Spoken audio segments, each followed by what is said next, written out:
बाकी फिर आप लोग रिकॉर्डिंग देखेंगे। ठीक है, तो देखो एकदम सिंपल है। अगर आपको स्ट्रक्चर का साइज अगर पता करना है तो स्ट्रक्चर के अंदर जितने डेटा मेंबर्स है उनको जानो और उनका सम कर दो, सिंपल सा सम कर दो। अगर आपको पता होगा कैरेक्टर, तो कैरेक्टर जो है वो 1 बाइट कंज्यूम करता है। कितना बाइट कंज्यूम करता है? 1, बिकॉज कैरेक्टर जो डेटा टाइप है वो 1 बाइट कंज्यूम करता है मेमोरी में। बट यहाँ पे जो कैरेक्टर है वो एक एरे है और वो कितनी मेमोरी कंज्यूम कर रहा है? 30 कितने इंडेक्सेस से? 32। मतलब सिंपल बात है, हमें इसको क्या करना पड़ेगा? इंटू करना पड़ेगा 32 से। तो 1 इंटू 32, तो अगर 1 इंटू 32 करोगे तो आंसर भी 32 ही मिलेगा। मतलब नेम जो है, नेम कितना मेमोरी कंज्यूम करने वाला है? 32 बाइट मेमोरी कंज्यूम करेगा, सिर्फ नेम टाइप का जो है। देन सेकंड जो है वो सैलरी है, और सैलरी है फ्लोट की, तो इसका भी पता है हमें। ये जो करता है कंज्यूम वो है 4 बाइट ऑफ मेमोरी कंज्यूम करता है, और हमने एक ही बनाया तो ये 4 बाइट ऑफ मेमोरी कंज्यूम करेगा। देन वर्क नंबर जो है वो भी इन टाइप का है, और हमें भी पता है कि इन टाइप का जो है वो भी 4 बाइट ऑफ मेमोरी ही कंज्यूम करता है। तो अगर आपको ये इंडिविजुअल डेटा मेंबर्स का साइज पता है तो स्क्रीन चली गई थी, राइट, ओके ओके। तो हम यहाँ पे थे कि अगर आपको इंडिविजुअल डेटा मेंबर का साइज अगर आपको पता है, जैसे ये नेम हो गया, सैलरी हो गया, वर्क, तो आप डायरेक्टली जो स्ट्रक्चर का वेरिएबल है उसका भी बता सकते हो। तो कैसे? इसको बस सम कर दो, 32 प्लस 4 प्लस 4, तो कितना हो जाएगा? 4 plus 4 8, and 8 plus 32 is nothing but 40, 40। कितना हो जाएगा? 40। तो एक वेरिएबल जो रहेगा, स्ट्रक्चर टाइप का एक जो वेरिएबल रहेगा, उसका जो साइज रहेगा वो 40 बाइट का रहेगा। तो सिंपली ए का जो साइज है वो कितने बाइट का रहेगा? 40। अब ये चीज मैंने बोल दिया, आपने समझ ली और आपने उसको याद रख लिया, ऐसा तो नहीं होगा, इसको तो प्रूव भी करना पड़ेगा। तो चलो अपन देखते हैं। तो सिंपल से यहाँ पे मैं प्रिंटफ यूज कर रहा हूँ, और डे 1 में एक ऑपरेटर मैंने आपको बताया।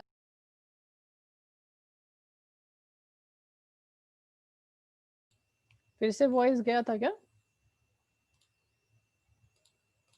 फिर से वॉइस चला गया था? वॉइस आ रही है क्या? पहले तो कंफर्म कर लो, वॉइस आ रही है क्या?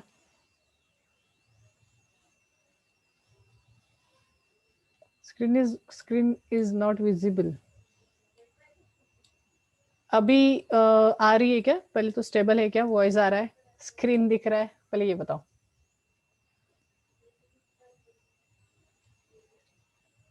वॉइस आ रहा है, okay thank you. And screen दिख रहा है? कोई बात नहीं, मैं एक बार फिर से रिपीट कर दूंगा उस चीज को। स्क्रीन दिख रहा है, ओके ठीक है, स्क्रीन इज विजिबल, ओके ठीक है। तो मैं ये बोल रहा था कि अगर आपको स्ट्रक्चर वेरिएबल का साइज अगर आपको देखना है, जैसे हम इंट का जो वेरिएबल होता है उसका हम बता पाते हैं 4, बट हम स्ट्रक्चर वेरिएबल का साइज नहीं बता पाते। तो अगर स्ट्रक्चर वेरिएबल का साइज अगर आपको जानना है तो आप सिंपली स्ट्रक्चर के अंदर जितने भी वेरिएबल है उनके साइजेस को सम कर दो। तो जैसे ये नेम है, तो नेम एक कैरेक्टर टाइप है, पर कैरेक्टर है तो कितने कैरेक्टर? 32 कैरेक्टर। तो ये सिंपली क्या हो जाएगा? 32 बाइट की मेमोरी कंज्यूम करेगा। नेक्स्ट, ये जो सैलरी है ये फ्लोट है, मतलब ये 4 बाइट की मेमोरी कंज्यूम करेगा। देन वर्क नंबर, ये इन टाइप का, ये भी 4 बाइट की। तो अगर आप इन सभी को प्लस करोगे तो आपको मिलेगा कि हमारा जो स्ट्रक्चर का जो वेरिएबल है, दैट इज एस जॉब, या फिर हमने जो बनाया है ए वेरिएबल, ये 40 बाइट ऑफ मेमोरी को कंज्यूम करेगा।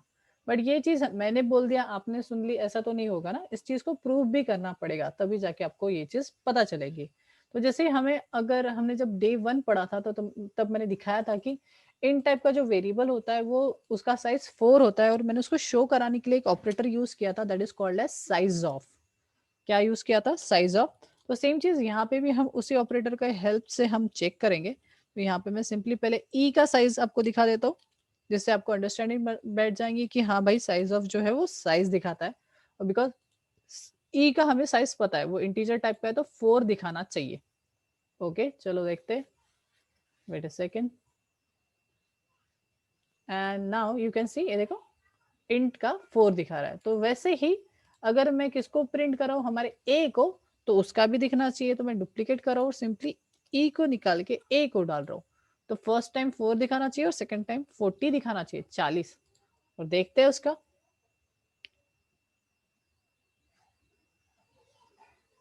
एंड यू कैन सी हमने जो चीजें निकाली वो चीज प्रूव होगी। बट जो यूनियन है, यूनियन ऐसा नहीं बोलता।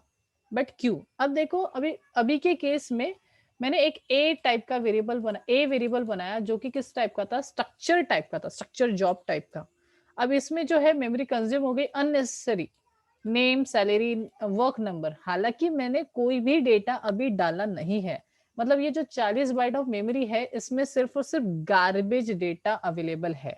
बिकॉज हम अगर कुछ नहीं डालते तो कौन डालता है? मतलब पहले से मेमोरी में कुछ ना कुछ डेटा होता है, और वो जो डेटा होता है उसी को हम बोला जाता है गार्बेज डेटा। तो अगर मैं ब्लैंक वेरिएबल भी बनाता हूँ, मतलब जिसमें मैं डेटा नहीं भी डाल रहा हूँ, वहां पे भी unnecessary 40 byte of memory consume होती है, मतलब वेस्ट होती है। आप सीधा स्ट्रेट फॉरवर्ड बोल सकते हो। बट यूनियन में ऐसा नहीं होता। तो सर ऐसा क्यों नहीं होता? बिकॉज यूनियन जो है वो बोलता है अगर उसका एक वेरिएबल बनेगा तो उसको जो मेमोरी मिलेगी वो लार्जेस्ट टू लार्जेस्ट 32 मिलेगी। सर ये 32 क्यों, कैसे पता चला? तो ये 32 फिक्स नहीं है यार। ये डिपेंड करता है कि आपके स्ट्रक्चर, सॉरी, यूनियन में सबसे बड़ा डेटा मेंबर कौन सा है। तो सर सबसे बड़ा data member in the sense, जैसे इस केस में यहाँ पे कैरेक्टर टाइप का जो आपने नेम बनाया है वो 32 बाइट का है, सैलरी जो है वो 4 बाइट की है, वर्क नंबर जो है वो 4 बाइट का है। तो एकदम नॉर्मल बात है कि ये 32 जो है वो बड़ा अमाउंट है। तो वो क्या करेगा, सबसे लार्जेस्ट डेटा मेंबर जो भी होगा वो उसका साइज रहेगा आपके यू जॉब का। अच्छा सर, मतलब जितना बड़ा डेटा मेंबर रहेगा उसका साइज रहेगा। ओके चलो ठीक है, ये तो मान लेते हैं। अब इस चीज को प्रूव भी तो करना पड़ेगा। मतलब यू जॉब का अगर मैं वेरिएबल बनाऊंगा तो वो 32 क्या करेगा, 32 बाइट ही कंज्यूम करना चाहिए, बिकॉज यहाँ पे 32 लिखा है। अगर मैं उसको चेंज कर दूं तो जो भी चेंज कर रहा हूँ वो चीज आनी चाहिए। तो चलो देखते हैं। तो यहाँ पे मैं क्या करता हूँ, सिंपली अब यहाँ पे ए हटा के तो ये चीज को डिलीट मार देता हूँ। चलो ठीक है, इसको भी डिलीट मार देता हूँ, ये तो आपने देख ही लिया। बस और बस यूनियन और स्ट्रक्चर का देखेंगे। तो यूनियन के लिए मैंने एस जॉब लिया था, सॉरी, स्ट्रक्चर के लिए एस जॉब लिया था, तो स्ट्रक्चर का लिख लेते हैं। एंड यूनियन के लिए यू जॉब लिया था। आप चाहो तो मेन में भी वो वैसा क्रिएट करके कर सकते हो। अब पहले से बने बनाए हैं तो डायरेक्टली मैं यहाँ पे कंपैरिजन दिखा रहा हूँ। तो सेव कर दिया एंड इसको रन करके देखते हैं, और देखते हैं यू जॉब में वो कम मेमोरी कंज्यूम कर रहा है या नहीं कर रहा है। एंड देखो आपको दिख रहा है largest element of the union is the size of that variable. ये जो भी लार्जेस्ट एलिमेंट होता है उसका वो साइज कंज्यूम करता है। अगर मैं 32 के जगह पे मैं देखो कम करके कर देता हूँ, सपोज 22, तो मिलना चाहिए वही चीज, तभी जाके हम प्रूफ कर पाएंगे। तो फिर से एक बार रन करते हैं and wait for output window या फिर सीएमडी विंडो जो आप बोलते हो। एंड यू कैन सी अब यहाँ पे देखो, हाँ, और भी जैसे अगर किसी का ये क्वेश्चन होगा कि सर ये तो ठीक है कि भाई हमने डाल दिया, सपोज 10 डाल दिया, ठीक है, और हमने फिर डेटा डाल दिया या फिर पहले से डेटा उसके अंदर अवेलेबल है। पर सर ऐसा तो हो सकता है ना कि बाकी जो वेरिएबल है, जैसे देखो मैं आपको प्रूफ करके दिखा था, तो ये 24 क्यों आया? बिकॉज लार्जेस्ट मेमोरी वो तो सही है, पर कहीं कहीं पे वो फेल होती है, और उस टाइम पे वो उसकी खुद की मेमोरी को इंक्रीज करेगा, बट इन द एंड कहाँ तक करेगा ये भी हमें पता होना चाहिए। जैसे मैंने एक स्ट्रक्चर बनाया, ठीक है, स्ट्रक्चर बनाया और यहाँ पे मैंने कुछ ले लिया, नेम ले लिया था हमने, फिर सैलरी दिया था एंड वर्क नंबर ले लिया था। तो स्ट्रक्चर अगर है तो इसका साइज फिक्स होता है, because 32। Okay, so wait a second, थोड़ा बड़ा कर लेता हूँ एंड पेन ले लेता हूँ।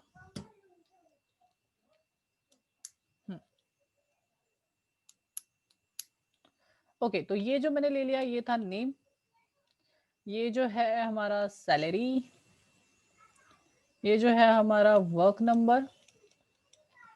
ओके, तो ये जो है वो 32 है, सैलरी जो है वो 4 बाइट, बिकॉज फ्लोट लिया था उसने, और वर्क नंबर भी 4 बाइट। ओके, यहाँ पे सपोज नाम में उसने लिख दिया, उसका नाम है राम,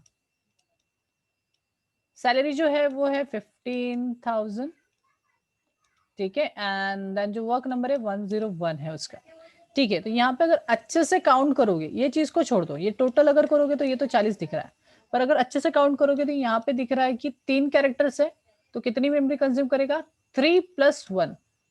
सर 3 कैरेक्टर प्लस 1, 1 इसलिए \0, \0, तो \0 का मीनिंग क्या है, नल पॉइंटर। हमेशा याद रखना स्ट्रिंग के वक्त नल पॉइंटर होता ही होता है, मैंने बताया ना, लगाया नहीं तो भी वो होता है। तो राम कितना मेमोरी कंज्यूम करेगा, 4 बाइट ऑफ मेमोरी कंज्यूम करेगा, बट उसके लिए अवेलेबल कितनी है, 32 बाइट की मेमोरी में से सिर्फ और सिर्फ 4 बाइट ऑफ मेमोरी कंज्यूम हो रही है, बाकी जितनी भी मेमोरी है वो वेस्ट हो रही है। नेक्स्ट अगर देखोगे तो ये 4 बाइट, तो ये तो होगा ही होगा, ये तो यूटिलाइज करेगा ही करेगा, ये भी है, ये भी यूटिलाइज करेगा ही करेगा, बिकॉज 4 बाइट की मेमोरी तो कंज्यूम होती ही है अगर आप इंट या फिर फ्लोट करते हो। बट रही बात स्ट्रिंग की, तो स्ट्रिंग के वक्त हमारी मेमोरी लॉस हो जाती है। हालांकि यहाँ पे अगर मैं गिनूं तो 4 + 4 + 4 तो क्या हो गया, 12, 12 है ना। टोटल जो मेमोरी होनी चाहिए एक्चुअल में वो 12 बाइट ऑफ मेमोरी ही कंज्यूम होनी चाहिए, बिकॉज राम नाम के लिए 4 बाइट लगता है, अगर आप फ्लोट ले रहे हो तो भी 4 बाइट लगता है, इंट ले रहे हो तो भी 4 बाइट।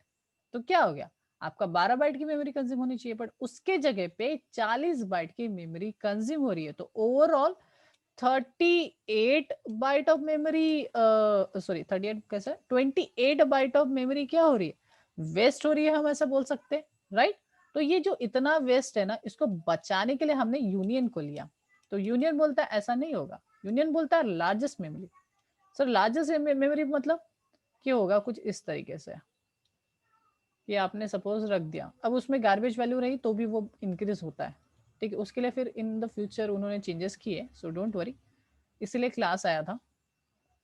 सो नेम, यहाँ पे भी नेम लिया मैंने, यहाँ पे भी सैलरी लिया, राइट, यहाँ पे भी वर्क नंबर लिया, ओके, यहाँ पे भी तीनों चीजें लिया, यहाँ पे भी सपोज डाल दिया राम, यहाँ पे डाल दिया सैलरी, सपोज सेम सेम डाल रहा हूँ, सेम डेटा, कुछ भी चेंजेस नहीं कर रहा हूँ, एंड 101।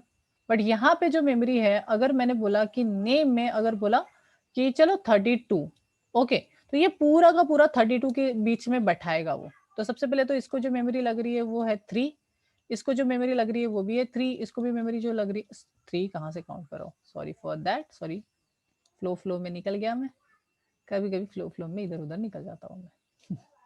ओके, तो कितना लगेगा, 4 बाइट ऑफ मेमोरी, बिकॉज नल भी एक रहेगा, 4 बाइट, 4 बाइट एंड 4 बाइट, तो हमने जो काउंट किया था वो 12 आ रहा था।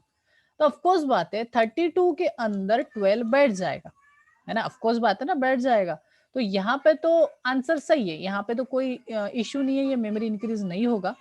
बट अगर मैंने कुछ ऐसा नाम ले लिया जो क्रॉस करता है इस चीज को, या फिर ये साइज मैंने छोटी कर दिया, सपोज मैंने क्या कर दिया, सिर्फ और सिर्फ 12 बाइट ऑफ मेमोरी लिया, जो सबसे बड़ा जो नेम था, नेम, और इसमें जो एरे बनाया वो 12 का ले लिया, 12 इसका ले लिया। तो इस जगह पे अगर मैंने 12 का ले लिया तो उसको लार्जेस्ट जो मेमोरी मिलने वाली है वो 12 कर रहेंगी, यूनियन, बिकॉज यूनियन बोलता है लार्जेस्ट एलिमेंट, लार्जेस्ट एलिमेंट अगर 12 है तो 12 बाइट की लेगा। बट अगर नाम जो है वो राम ना निकलते हुए श्याम निकल गया, या फिर चंद्रकांत, इतना बड़ा नाम निकल गया, देखो श्याम जो है उसमें कितने कैरेक्टर है, 1 2 3 4, 4 कैरेक्टर +1, तो क्या हो गया, ये 5 हो गया, बस का है, देखो 5 हो गया, 5 + 4 + 4, अब ये तो 4 4 ही लेंगे, तो 5 + 4 + 4, तो 12 तो नहीं आएगा, +1 हो जाएगा, मतलब 13। और हमारी जो मेमोरी है, हम वो क्या बोल रहा है, यूनियन क्या बोल रहा है कि 12, तो यहाँ पे ऐसा नहीं होता, वो सिंपली क्या करता है, अगर उसको ऐसा लगता है कि वो उसके मेमोरी में कंज्यूम नहीं हो सकता, तो वो क्या कर देगा, उसमें थोड़ा सा वैल्यूज इंक्रीज करेगा, बिकॉज वो लार्जेस्ट इतना होता है, मतलब कितना, 12 + 4 + 4, तो टोटल अमाउंट अगर आप देखेंगे तो 8 + 12, क्योंकि 12 इसका था, तो 8 + 12 कितना हो गया, 20। ये 20 मेमोरी तक एग्जिस्ट कर सकता है, और अगर थोड़ा बढ़ भी जाता है तो भी उसको वो एग्जिस्ट कर लेगा, थोड़ा वो बढ़ जाएगा, बट स्ट्रक्चर में ऐसा नहीं होता, स्ट्रक्चर में साइज फिक्स होता है, वो इंक्रीज नहीं होता डिपेंडिंग अपॉन डेटा। तो यहाँ पे तो अगर वो शाम आता है तो वो सिंपली क्या करेगा कि उसको 13 लग रही है ना, 12 के जगह पे 13 लग रही है, तो ऑटोमेटिकली वो इंक्रीज कर लेगा 12 से छोड़ के 13, या फिर 14 भी कर सकता है अगर उसको लगेगा तो यूनियन जो है वो ऑटोमेटिकली ग्रो होता है, साइज बढ़ती है, बट जो स्ट्रक्चर है वो फिक्स होता है, और उसमें मेमोरीज क्या होती है, अननेसेसरी वेस्ट होती है। पर यूनियन में ऐसा नहीं है, यूनियन बोलता है कि मैं ग्रो करूंगा, जब जब मेमोरी लगेगी तब मैं ग्रो करूंगा, इसलिए आपको यहाँ पे दिखा कि हो सकता है उसमें पहले से गार्बेज है, तो उसने 2 बाइट ऑफ मेमोरी को और भी इंक्रीज किया, जबकि मैंने जो लार्जेस्ट साइज डाला था उसका, उसके एलिमेंट का, वो रखा था मैंने 10, है ना, तो उसने क्या किया, इंक्रीज करके उस चीज को थोड़ा सा बढ़ा दिया। पहले इसके पहले शायद मैंने 22 रखा था और उसने 24 किया, तो एक बार फिर से मैं रन कर रहा हूँ। अगर गार्बेज वैल्यू होंगी तो हो सकता है 10 ना दिखाए, वो उससे ज्यादा भी दिखा सकता है। ठीक है, तो ये ऑटोमेटिकली ग्रो करता है। देखो 2 बाइट की मेमोरी, कुछ तो है उसके अंदर डेटा गार्बेज सा, तो वो उसके वजह से उसको खुद को ग्रो कर रहा है 2 बाइट से। देखो यहाँ पे होता है लार्जेस्ट एलिमेंट को वो हमेशा देखता है, अगर उसको मेमोरी लगती है तो वो ग्रो करेगा। बट हमारा ये जो है, ये जो बंदा है, कौन सा वाला, ये स्ट्रक्चर, ये इसका वैसा नहीं है। ये तो काउंट करेगा कि अगर ये यहाँ पे है तो मैंने कर दिया 30 और ये है 4 बाइट और ये है 4 बाइट, तो उसको एडिशन करेगा, सिंपली एडिशन कर देगा। उसको कोई लेना देना नहीं है कि तुम्हारा डेटा कितना जा रहा है, उसको कुछ नहीं, वो सिंपली एडिशन कर देगा। ठीक है, सिंपल एडिशन करेगा और आगे फर्दर कर देगा। ओके, सो यही डिफरेंस है यूनियन में और आपके स्ट्रक्चर में। यूनियन जो है वो लार्जेस्ट एलिमेंट को लेता है और जो स्ट्रक्चर है उसका फिक्स होता है, साइज को फिक्स करेगा और उसको शो कर देगा। So what is the difference between union and structure, किसी ने पूछा तो सिंपल बोलोगे मेमोरी में डिफरेंस है। The more memory is to allocated to the structure then the variable, मतलब जो स्ट्रक्चर है वो ज्यादा मेमोरी कंज्यूम करता है as compare to union. As seen in the above example, there is a difference in the memory allocation between the union and structure. तो union में कैसा होता है और स्ट्रक्चर में कैसा होता है वो भी उन्होंने एक्सप्लेन किया है। The structure, the amount of memory required,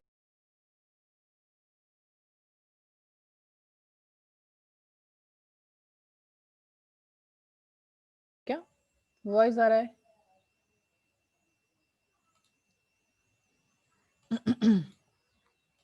voice आ रहा है क्या? बाकियों को भी आ रहा है? बिकॉज वॉइस नहीं आ रहा है ऐसा कुछ बोल रहा है। स्क्रीन दिख रहा है क्या? स्क्रीन भी दिख रहा है? ओके ओके, तो फिर उनका नेटवर्क इशू हो सकता है, बिकॉज आज मेरा भी नेटवर्क इशू है, सो दैट्स व्हाई मैं पूछ रहा हूँ। फिर से एक बार, कोई बात नहीं, अगर आपको वॉइस नहीं पहुंच पाया होगा तो फिर से एक बार। As seen in the above example, there is a difference in a memory allocation between the union and structure. मतलब यूनियन और स्ट्रक्चर के बीच में सिर्फ और सिर्फ मेमोरी जो allocation है उसका डिफरेंस है। ठीक है, तो स्ट्रक्चर में कैसा होता है, स्ट्रक्चर में कैसा होता है, the amount of memory required to store the structure variable is the sum of, याद रखना, sum of the memory sizes of the all the member, जितने भी मेंबर्स उसके अंदर है उनके सम से हमें पता चलता है कि वेरिएबल कितना साइज का होगा।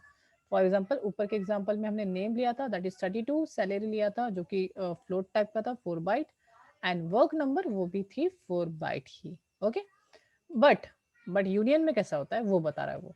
But the memory required to store the union variable is the memory required for the largest element of an union, मतलब उसमें क्या होता है, लार्जेस्ट एलिमेंट, जितना भी बड़ा एलिमेंट है उसके उसको जितनी मेमोरी लगेगी उतना ही वो डेटा को क्या करेगा, स्टोर करके रखेगा।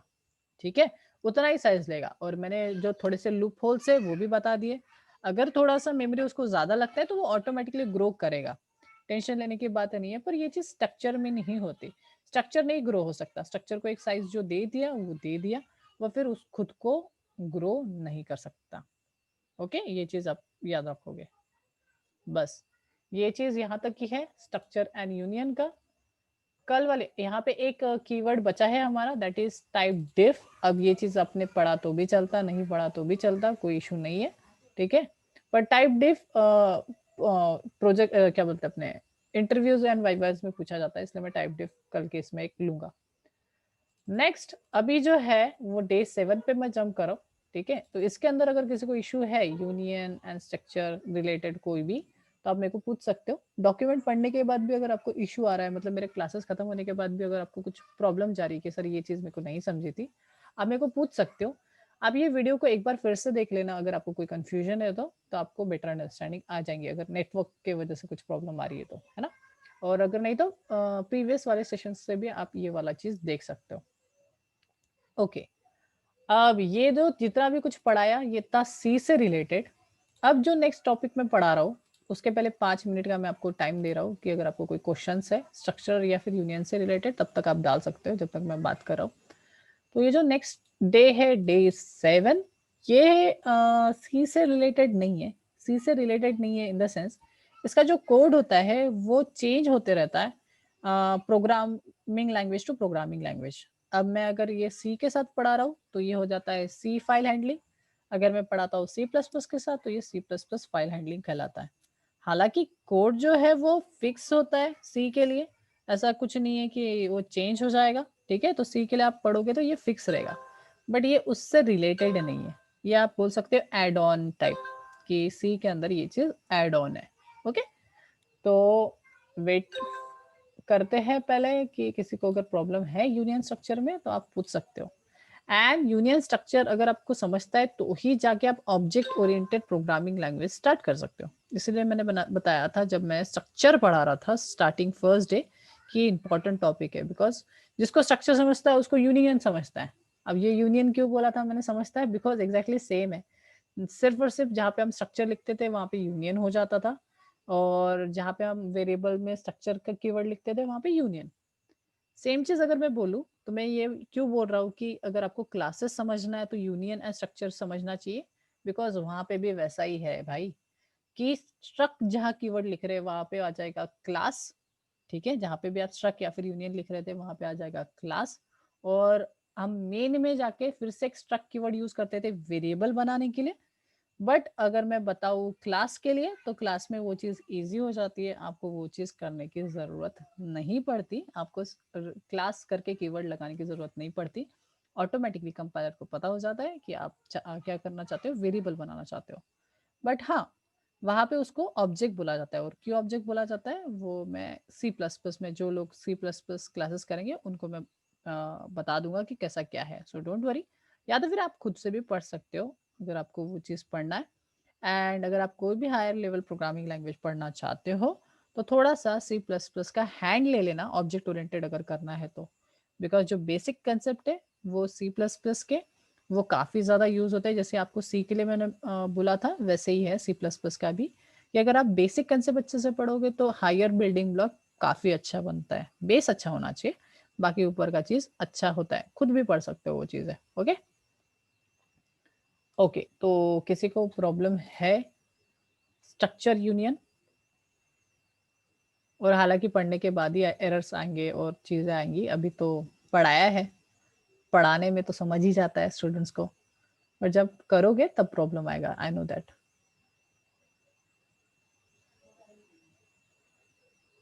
तो भी अगर किसी को है छोटा मोटा डाउट तो मैं यहाँ पे आपको दिखा देता हूँ प्रोग्राम एंड आप पूछ सकते हो।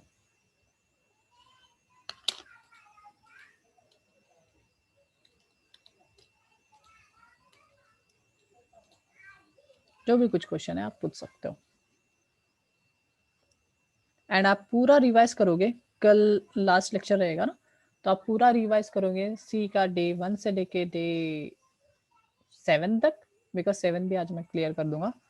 और अगर कुछ डाउट है तो आप मेरे को कल पूछोगे, कुछ भी, मतलब प्रीवियस में से कोई भी कुछ भी, सर ये नहीं हुआ था, वो नहीं हुआ था, सर ये वीडियो नहीं मिली, वो वीडियो नहीं मिली, वो भी चलेगा। हालांकि मैं लास्ट डे में पूरे जितने भी कुछ हुए हैं ना, जो भी 22 डेज या 23 डेज हो चुके हैं, तो जितने भी कुछ डेज के वीडियोस है वो पूरे सीरियल वाइज आपको डाल दूंगा लिंक्स। ओके, तो आप उसमें से भी कोई भी वीडियो उठा के आप रिवाइज कर सकोगे। और असाइनमेंट सबमिट करना, अब ये कोर्स कंप्लीट हो ही गया है, तो अब अगर आप आपके असाइनमेंट सबमिट करो दोगे तो मैं आपके जो सर्टिफिकेट्स है वो इजीली निकल जाएंगे, ठीक है। देर इज नो कॉस्ट, 1 रुपया भी नहीं आपको मांगा जाएगा, सिंपली आपके सर्टिफिकेट्स निकल जाएंगे। बस आपको असाइनमेंट को कंप्लीट करना पड़ेगा। अगर असाइनमेंट में प्रॉब्लम है तो मेरे को आप टेक्स्ट मैसेज कर लो, व्हाट्सएप पे कॉल भी चलेगा, तो आप मेरे को पूछ सकते हो। Okay, anyone have any problem? Yes, no?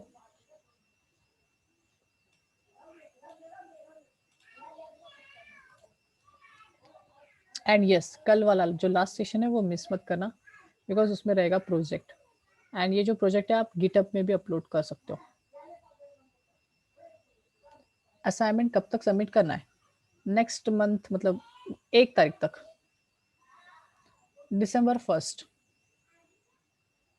अभी नवंबर चल रहा है ना, और आज की 22 डेट है, तो December 1st तक आप सबमिट कर सकते हो। बिकॉज फर्स्ट से फिर सेकंड सेशन स्टार्ट हो जाएगा, तो फिर मैं उनके इधर, बिकॉज मेरे को चेक भी करना है आपके असाइनमेंट, तो आप दिसंबर 1 तक अगर आप सबमिट कर दोगे तो अच्छा हो जाएगा।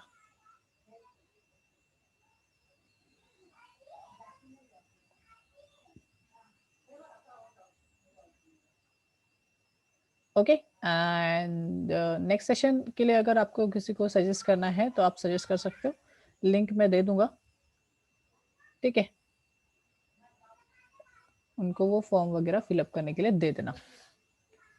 चलो ठीक है, कोई इशू नहीं है, आप पढ़ लेना, अगर आपको कोई भी इशू है तो भी मैं फिर से उस चीज़ को पढ़ा दूंगा, ठीक है, कोई इशू नहीं है।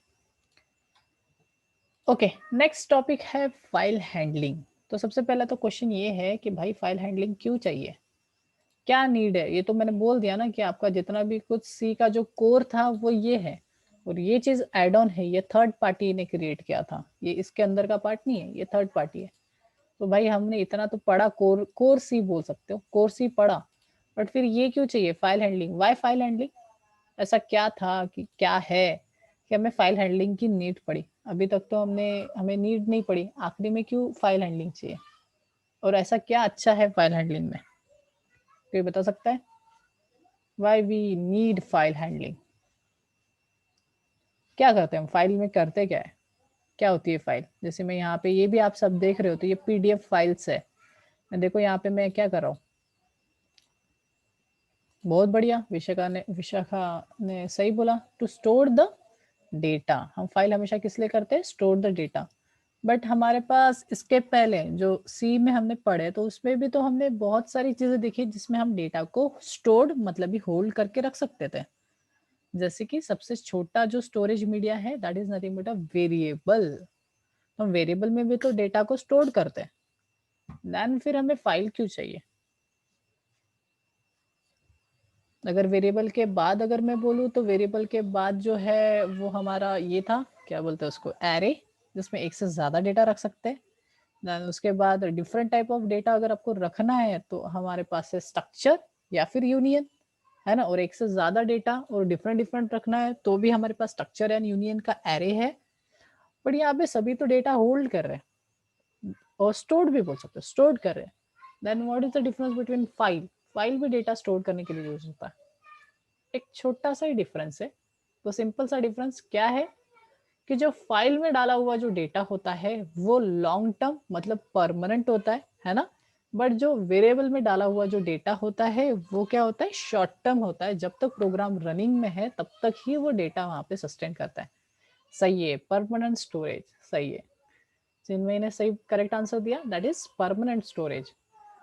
तो सिंपल सा है, what is file handling? File handling मतलब file is a collection of, तो फाइल हैंडलिंग के पहले फाइल को समझ लो, फाइल क्या है? File is a collection of byte that stored on the secondary devices. तो सेकेंडरी डिवाइसेस कौन से होते हैं? हार्ड डिस्क होता है, सीडीज होती है, पेन ड्राइव्स होते हैं, वो सारे सेकेंडरी डिवाइसेस होते हैं stored. There are two kind of files in system. तो सिस्टम में दो तरीके की फाइल्स होती है, तो कौन सी जान लेते हैं। पहला है text file and second one is binary file. तो पहला कौन सा फाइल है? टेक्स्ट फाइल्स, एंड सेकंड है बाइनरी फाइल्स। जो टेक्स्ट फाइल होती है वो यूजर अंडरस्टैंडेबल मतलब ही ह्यूमन अंडरस्टैंडेबल होती है। फॉर एग्जांपल यहाँ पे जो हमें आगे में हमें जो ये पीडीएफ फॉर्म दिख रहा है सी लैंग्वेज का, ये जो है this is called as textual file, जो कि ह्यूमन अंडरस्टैंडेबल होती है, जिसमें सारे के सारे जितने भी अल्फाबेट्स कैरेक्टर्स वगैरह है ये सारे आस्की में लिखे जाते हैं, राइट, यू कैन सी। ये पूरा का पूरा इसमें हमने तो लिखा है, पर ये इसके पूरे जनरेटेड आस्की नंबर्स होते हैं। नेक्स्ट टाइप ऑफ फाइल जो यूजर अंडरस्टैंडेबल नहीं रहती, मतलब हम उसको ओपन कर ले तो उसको हम पढ़ नहीं सकते, that is called as binary file. मतलब उसमें जितना भी कुछ डेटा होता है वो जीरो एंड वंस के फॉर्म में लिखा जाता है। ये जो फाइल रहती है, जैसे ये जो टेक्स्ट फाइल है, जैसे ये पीडीएफ फाइल है 7 डे का, तो इसको जब कंप्यूटर रीड करता है तो इस फाइल को वो क्या करता है? कन्वर्ट करता है बाइनरी में, बिकॉज उसको तो टेक्स्ट पढ़ना नहीं आता, उसको तो सिर्फ 0 1 पढ़ना आता है। तो क्या करता है? इस टेक्सचुअल फाइल को कंपाइल करता है, कन्वर्ट करता है किस में? बाइनरी फाइल में, देन फिर वो उसको रीड करता है। तो वो इंटरमीडिएट फाइल होती है, तो उसका तो कुछ लेना देना नहीं है, बट हम वेट अ सेकंड, हमारे सिस्टम में तो हमें उसका कुछ लेना देना तो नहीं है, बट हमारे सिस्टम में दो तरीके की फाइल होती है। कौन सी? Text file and binary files. तो टेक्स्ट फाइल मतलब क्या, कैसा बताया था मैंने? Text file containing the ASCII code of digits, मतलब जितने भी डिजिट्स है वो, अल्फाबेट, स्पेशल सिंबल्स, तो ये सारी चीजें हमारी टेक्स्ट फाइल में होती है, और इमेजेस वगैरह भी होती है आजकल तो। Then next one is binary file. Binary file contain the collection of bytes जो कि 0 and 1s के फॉर्म में होते हैं, that is nothing but a binary. The binary file is compiled version of text file. मैंने क्या बोला? मैंने भी सेम चीज बताया था आपको, ये जो टेक्स्ट फाइल है उसको डायरेक्टली वो रीड नहीं करता, तो उसको वो कंपाइल करता है 0 and 1s के फॉर्म में। जो फाइल क्रिएट होती है उस फाइल को बोला जाता है बाइनरी फाइल्स। तो ये दो तरीके की फाइल हमारे सिस्टम में अवेलेबल होती है। नेक्स्ट, फाइल के साथ क्या क्या हैंडलिंग कर सकते हैं? तो सिंपल सा एक है कि फाइल के साथ क्या क्या हैंडलिंग करेंगे। तो सबसे पहले फाइल को क्रिएट कर सकते हैं। पहला कि फाइल को क्या कर सकते हैं? क्रिएट कर सकते हैं। सेकंड, फाइल को क्या कर सकते हैं? नाम दे सकते हैं। जैसे मैंने दे दिया माय फाइल, तो सेकंड टाइप क्या कर दिया? फाइल को नाम दे सकते हैं। थर्ड, फाइल को ओपन कर सकते हैं। यू कैन सी, फाइल को ओपन कर सकते हैं। फोर्थ, फाइल में कुछ लिख सकते हैं हम, मतलब राइट कर सकते हैं, बोल सकते हैं राइटिंग मोड। फोर्थ के बाद फिफ्थ, मैं फाइल को सेव कर सकता हूँ, मैं तो जो भी कुछ डेटा लिखा है उसको मैं सेव कर सकता हूँ कंट्रोल एस से, या फिर यहाँ पे जाके सेव। फिफ्थ, मैं इस फाइल को ओपन की हुई फाइल को क्लोज भी कर सकता हूँ, so that is nothing but a closing operation. And last, जो भी मैंने कुछ लिख के रखा है उसके अंदर जो डेटा है उसको फिर से ओपन करके रीड कर सकता हूँ। हालांकि इतने ही नहीं ये ऑपरेशन, इसके अलावा बहुत सारे ऑपरेशन कर सकते हैं, जैसे कॉपी करना, कट करना, सर्च करना, फाइंड करना, ये सारे ऑपरेशन भी फाइल के ऊपर होते हैं। उसी को बोला जाता है फाइल हैंडलिंग। तो what is file handling in C? File handling in C language is used to open, read, write, search and close the file. आप क्या क्या कर सकते हो? ओपन कर सकते हो, रीड कर सकते हो, राइट कर सकते हो, कॉपी कर सकते हो, पेस्ट कर सकते हो। ये सारी कुछ चीजें हैं, ये फाइल हैंडलिंग के अंडर में आती है। It is use to store for the permanent storage. ये हम क्यों यूज करें? बिकॉज डेटा को परमानेंट रखने के लिए। सर डेटा को परमानेंट रखना मतलब, जैसे हमने इसके पहले एक छोटा सा प्रोग्राम बनाया था, ये वाला छोटा सा प्रोजेक्ट टाइप जो बनाया था, वेट अ सेकेंड, ये जो नीचे वाला जो है स्टूडेंट मैनेजमेंट टाइप वाला, तो इसमें मैंने 3 रिकॉर्ड सेव किए थे और 3 रिकॉर्ड्स को मैंने शो करवाया, तो वो सिर्फ और सिर्फ टेम्पररी था। बिकॉज मैंने जैसे ही प्रोग्राम बंद किया, फिर से रन किया, तो फिर से उसने 3 वैल्यूज मांगी और प्रीवियस जो डेटा है वो लॉस्ट हो गया। मतलब वो जो डेटा था वो परमानेंट नहीं था, टेम्पररी था। राइट है, मतलब वो जो डेटा था वो क्या था? टेम्पररी था। बट अगर आपको वो डेटा जो मैंने अभी एंट्री मारी है वो कल भी चाहिए, परसों भी चाहिए, नरसों भी चाहिए, मतलब जब जब मैं वो प्रोजेक्ट ओपन करूँ वो डेटा होना चाहिए। फॉर एग्जांपल ऐसा समझो कि बैंकिंग एप्लीकेशन हम बना रहे, और बैंकिंग एप्लीकेशन में सपोज 10 अकाउंट होल्डर है, तो 10 अकाउंट होल्डर का डेटा हर दिन थोड़ी हम इनपुट करेंगे। तो उसके लिए हमें ऐसा कोई सोर्स चाहिए जो परमानेंट हो। आज मैंने डाल दिया तो वो डेटा कल भी दिखना चाहिए, परसों भी दिखना चाहिए, मैं कंप्यूटर बंद करूँ चालू करूँ, इससे उस डेटा पे कोई भी इम्पैक्ट नहीं पड़ना चाहिए। तो जब हमें ऐसा चीज होती है तो हम यूज करते हैं फाइल हैंडलिंग। क्या यूज करते हैं? File handling. Okay, advantages of file handling. It will contain the data even after program exit, मतलब प्रोग्राम खत्म भी हो गया तो भी उसके अंदर वो डेटा क्या रहेगा? सस्टेन करेगा। Normally we use the variable और एरे। हम क्या क्या यूज करते हैं? वेरिएबल यूज करते हैं, एरे यूज करते हैं, स्ट्रक्चर टाइप के एरे या फिर स्ट्रक्चर यूज करते हैं टू स्टोर द डेटा। ये सारा चीज किसके लिए यूज करते हैं? डेटा को स्टोर करने के लिए। But data is lost. Data क्या हो जाता है? डिलीट हो जाता है, लॉस्ट हो जाता है after the programming exit. Program खत्म होने के बाद जो जितना भी कुछ डेटा आपने डाला है वो डेटा चला जाता है। The variable array are non permanent storage media. तो क्यों ऐसा होता है? बिकॉज जो वेरिएबल है एंड एरेज जो है वो नॉन परमानेंट स्टोरेज मीडिया है, whereas the file is the permanent storage media. But जो हमारी फाइल है वो परमानेंट है। बट ऐसा क्यों? बिकॉज वेरिएबल्स, एरे, स्ट्रक्चर ये सारे के सारे रैम में क्रिएट होते हैं, मतलब रैम जो मेमोरी है उसमें क्रिएट होते हैं। और जो हमारा फाइल है वो सेकेंडरी स्टोरेज डिवाइसेस में होता है, जैसे हार्ड डिस्क में, एस डी डीज में, मेमोरी कार्ड्स, या फिर हम पीसीज वगैरह में, अपना क्या बोलते हैं, पेन ड्राइव्स में, ऑप्टिकल डिस्क, इन सारे डिस्क में हम फाइल्स क्रिएट कर सकते हैं। Okay, next basic file operation. अगर मैं सी के एकदम बेसिक फाइल के ऑपरेशन की बोलूँ या फिर कहीं पे भी अगर मैं फाइल के साथ बेसिक ऑपरेशन बोलूँ तो मैं इतने फाइल के बेसिक ऑपरेशन कर सकता हूँ। तो कौन से फाइल को ओपन करना, फाइल को क्लोज क्रिएट करना। ओपन करने से पहले तो क्रिएट होना चाहिए, है ना? अगर पहले से क्रिएटेड है तो उसको ओपन कर सकते हैं। तो फाइल को ओपन करना या फिर क्रिएट करना। नेक्स्ट अगर फाइल ओपन हो चुकी है तो फाइल को क्लोज करना, देन रीड करना या फिर राइट करना। तो ये बेसिक ऑपरेशन है जो हम फाइल के ऊपर कर सकते हैं। तो कौन से फाइल क्रिएट और ओपन। अगर ओपन कर चुके हो तो उसको क्लोज भी मैन्युअली करना पड़ेगा। फॉर एग्जांपल ये जो पीडीएफ मैंने ओपन किया है, ओपन कर लिया तो क्लोज भी मुझे ही करना पड़ेगा, ऑटोमेटिकली वो क्लोज नहीं होगा, मैन्युअली ही मुझे क्लोज करना पड़ेगा।